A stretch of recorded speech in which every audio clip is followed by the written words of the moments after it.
What's up, guys? Welcome to part 2 of the History of the Balkans Explained from the Rare Earth series. Today we're going to take a look at part 2. Part 1 was really successful. I really like the way this show is presenting everything and the way how they're unbiased, and I really want to see and learn more with you guys about the region, and of course help you understand the history and everything that I'm talking about in my videos as well, by giving you more background information and more knowledge about the country using this information presented in these videos. So let's continue with this one. Bosnian War happened because nearly 1,000 years ago, the Pope punished Bosniaks for doing their own thing. In this video, the second in our 5-part series, I intend to show you how. Yeah, this is something a lot of people don't know. They are like, oh, Bosnia is Muslim? It all used to be Christian. All the people there used to be Christian. But because the Pope wanted to punish us or just cast us out because the people were doing their own thing most of the time, not listening to the Pope and his rules. Just like today with Islam, most Muslims in Bosnia are not living according to the rules or the things that you should do or the practices that you should do while being a true Muslim. They drink alcohol. They do the funny thingies before marriage. They have makeup. There's just a lot not like Islam in other countries, like completely different towards other countries and towards other Islamic countries.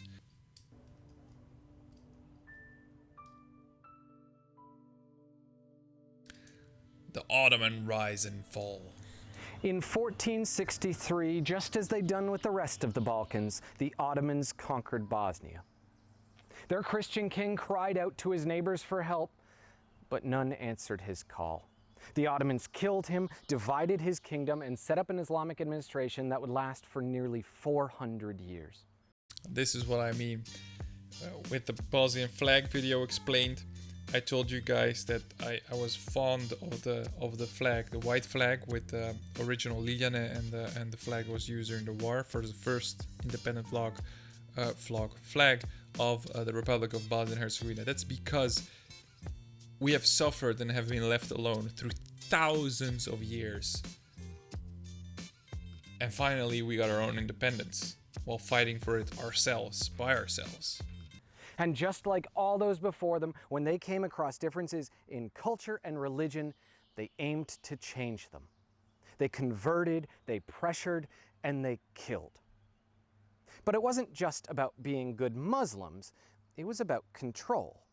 Any leader worth his weight in salt knows that if you want boys to die for you, it's better if you control their God. If you write the words that they speak from that pulpit, you have more than their bodies, you have their souls. If politics is a hydra, one of its heads is religion. This. Exactly this. Thank you a lot, my friend. He formulated this perfectly. If politics is a hydra, one of its heads is religion. And that's because religion plays such a vital role in controlling people's minds, because if you can make someone, I don't want to say what I'm currently thinking because it will hurt a lot of very religious people. But let's say that if a leader from a religious group is telling you to do something together with its political system, you're more likely to do the things they're asking for than if only the politics are asking it. Under the new Ottoman administration, the Bosniaks would be pulled in 3 different directions by 3 different empires, pushing 3 different gods. Yet, unlike much of the rest of the Balkans, most people here chose the new one, Islam. This was one of the few areas of Europe that would take on a majority Muslim identity after being conquered by the Ottomans, and within a century, over 2/3 of the nation would have converted to the will of Allah.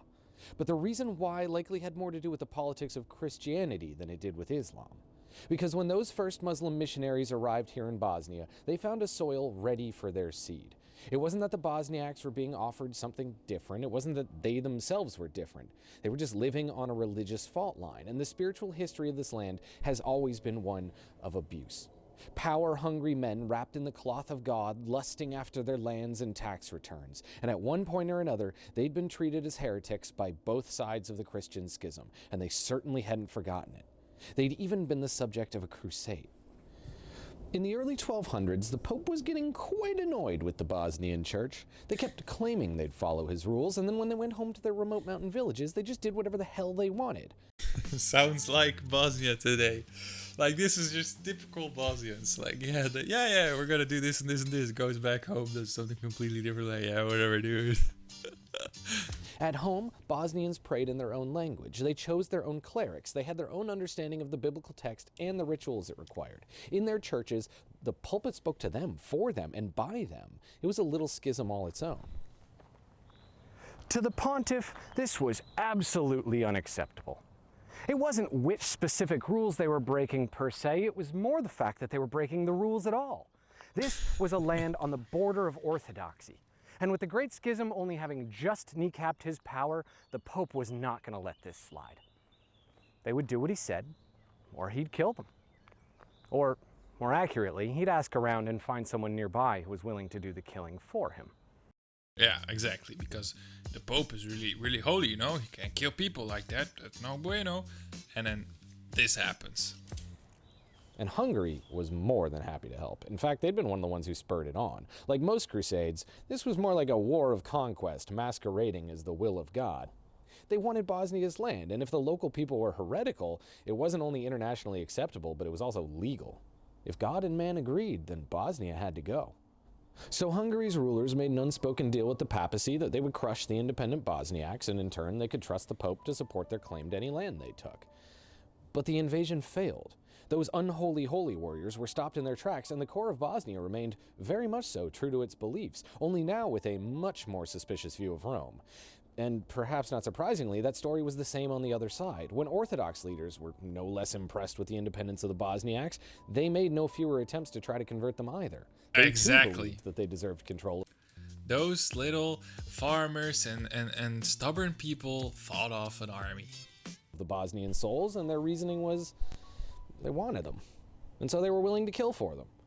And for hundreds of years, the local people of Bosnia saw torture and oppression in the faces of God's men. Believe the preacher from the east and the west will kill you. Believe the west and the east will do the same. Exactly. So as the Ottomans conquered their way up the Balkans, there were a lot of Bosniaks who were rightly really pissed with the politics of Christianity. It's not that they didn't fight valiantly against the invasion, but once they were conquered, it shouldn't come as a huge surprise to find that there were many people willing to try out this new god. Of course they're willing to try out a new god. When you have a pope that's sending an army to destroy you and your country and take your lands, like, come on, man. What the hell did they expect? From their end, the Ottomans were for the most part less than forceful about conversion. That isn't to say that there weren't many forced conversions, such as with the Janissaries, or that they didn't heavily incentivize Islam. Of course they did. They wanted control of the people's souls just as much as Rome or Constantinople. But they were also a sprawling, multi-ethnic, and multi-religious empire. Eradicating the entire population of the region simply wasn't feasible. Forced conversion of such a huge area of land would lead to more uprisings than it would presumably be worth. So if they really truly wanted to change people's minds, they had to be smart about it. So they made all non-Muslims into second-class citizens and said, you want to get to the front of the line? Okay, convert. Non-Muslims would be known as dhimmi, and they would be protected from violence and depredation, but that's about it. The whole point of the barrier was to incentivize removing it. Non-Muslims wouldn't be able to trade on the Ottoman trade networks, they wouldn't be able to hold office, they wouldn't be able to ride a horse or carry a sword. I mean, some of these... Basically, life would be impossible unless you converted. You could be alive and that's about it. These were clearly meant to stop rebellion, but most were just simply basic forms of oppression. After all, that was the point. It could go away at any time. It was your choice.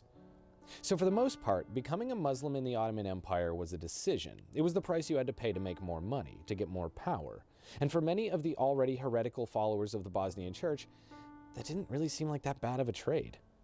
If politics is a hydra, one of its heads is the economy.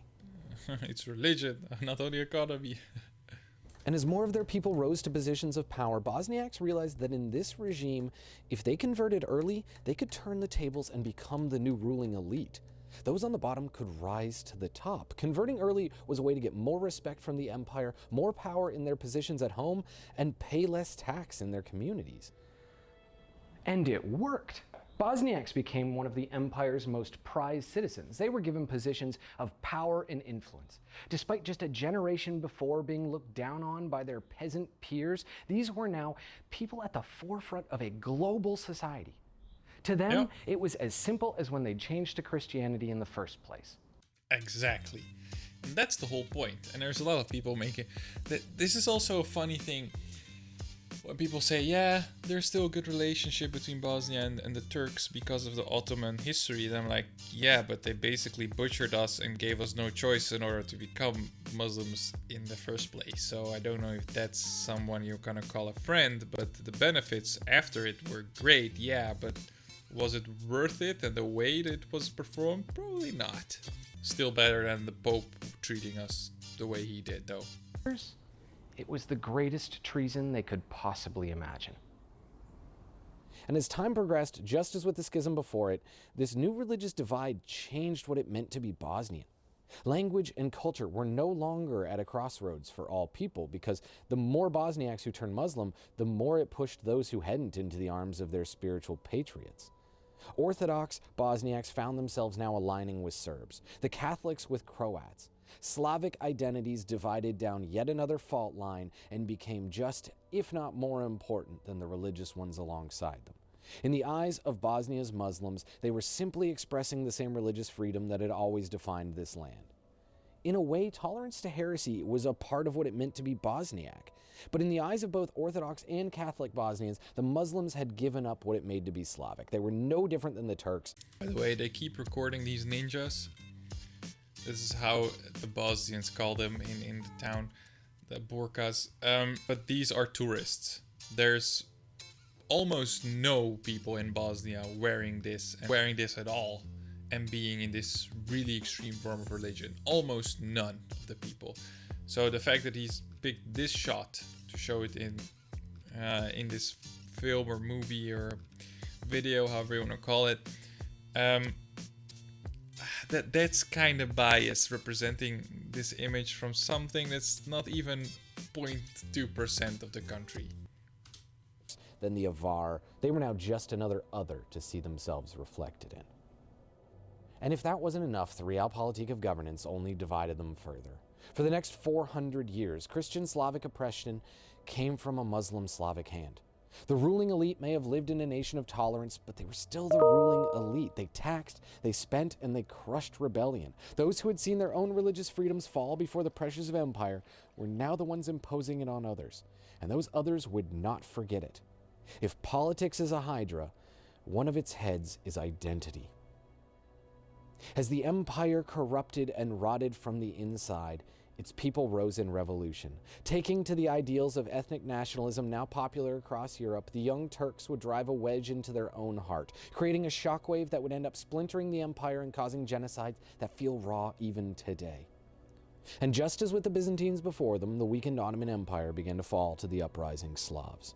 As imperial hegemony receded, once suppressed cultures were raised back from the dead. Deliberate work was put into reviving ancient traditions, folklore, and languages, an admirably futile attempt to turn the past into the future. But the more work... Yeah, rebellion. Once you start suppressing people in the way the Ottomans did, and the aggressive way of warfare and conquering, you're gonna get more uprisings and more people hating you or trying to fight you and be against you, as well as on the front line and past front line, but also within the land that you already conquered. they did to redefine themselves, the more they realized that you can't fix a chasm of time. The people had changed. The region had changed. A new era of ethnic nationalism had reached the Balkans, and before it was said and done, over 17 million people would be dead. But more on that next time. This is Rare Earth. Wow. Great second part, great second episode. The depth of the Ottoman Empire in the region, the way they conquered it, the way they implemented or used actually religion as a tool for warfare. And in my opinion, and based on facts and other wars, it has been used multiple times as a tool for warfare and for politics as well. So this guy really understands, and I don't know if he's Bosnian or not, really understands on how much of an impact religion can have on a country or in a region at all.